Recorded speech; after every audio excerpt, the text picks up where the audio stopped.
کون ہے جو نہیں چاہتا کہ اسے معلوم ہو کہ عرفے کا روزہ کب رکھنا ہے؟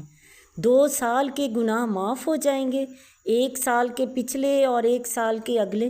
اللہ اکبر! تو سوال یہ پیدا ہوتا ہے کہ 9 ذی الحج عرفے کے دن کا روزہ کب رکھیں؟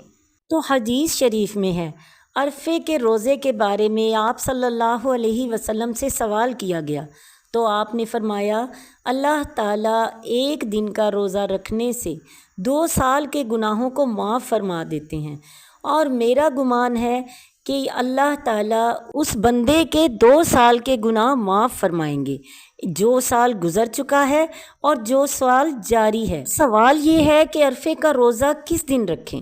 تو شریعت ایک ایسے کام کا حکم دینا چاہتی ہے جو سب کے لیے آسان بھی ہو اور سب مناسب طریقے سے اسے حل بھی کر سکیں۔ اگر عرفے کے ساتھ اس کو جوڑ دیا جائے تو دنیا میں مختلف مقامات پر مختلف اوقات ہیں، کہیں دن ہے تو کہیں رات، اتنے لوگ کیسے روزہ رکھیں گے؟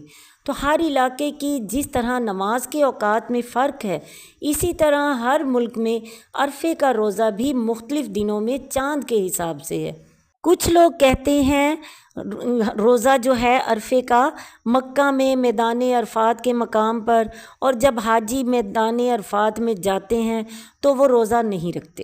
سب سے پہلے یہ غلط فہمی دور کر لیں، یہ ان کے لیے جائز نہیں ہے کہ وہ روزہ رکھیں۔ روزہ تو وہ رکھتا ہے جو میدان عرفات میں نہیں گیا، اس لیے جس دن حاجی میدان عرفات میں ہوں گے اس دن روزہ رکھا جائے گا۔ دوسرے علماء کہتے ہیں اگر عرفات کے دن کا روزہ رکھا جائے تو ملک پاکستان میں تو 8 تاریخ بنے گی، اور کچھ مقامات ایسے ہیں جہاں رات ہوگی، کیسے مسئلہ حل ہوگا؟ اگر مکہ کے عرفے کا خیال کرنا ہے تو عید بھی اس کے ساتھ کریں، روزہ بھی ان کے ساتھ رکھیں، تو پھر کون سا دن ہوگا جس میں روزہ رکھا جائے؟ انسان جہاں بھی رہتا ہے شریعت نے اس کے مبالغ کا اعتبار کیا ہے، یعنی سورج کے نکلنے اور چاند کے طلوع ہونے کا وقت اس کے ساتھ مومنوں کو لگایا ہے۔ حکم یہ ہے روزہ رکھو بھی چاند دیکھ کر اور عید کی خوشی بھی حاصل کرو چاند دیکھ کر۔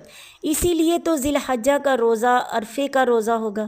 اور سب سے معقول بات کیا ہے؟ آج کل تو کمیونیکیشن، ٹرانسمیشن کیسے کیسے سسٹم ہیں۔ آج سے 200 سال پہلے لوگ کیسے پتہ کرتے تھے کہ چاند نظر آیا کہ نہیں آیا؟ کوئی یہاں بیٹھا کیسے سوچ سکتا ہے کہ مکہ میں عرفہ کا دن ہے؟ تو روزہ رکھو بھی چاند دیکھ کر اور عید بھی مناؤ چاند دیکھ کر۔ اس لیے 9 ذی الحجہ کا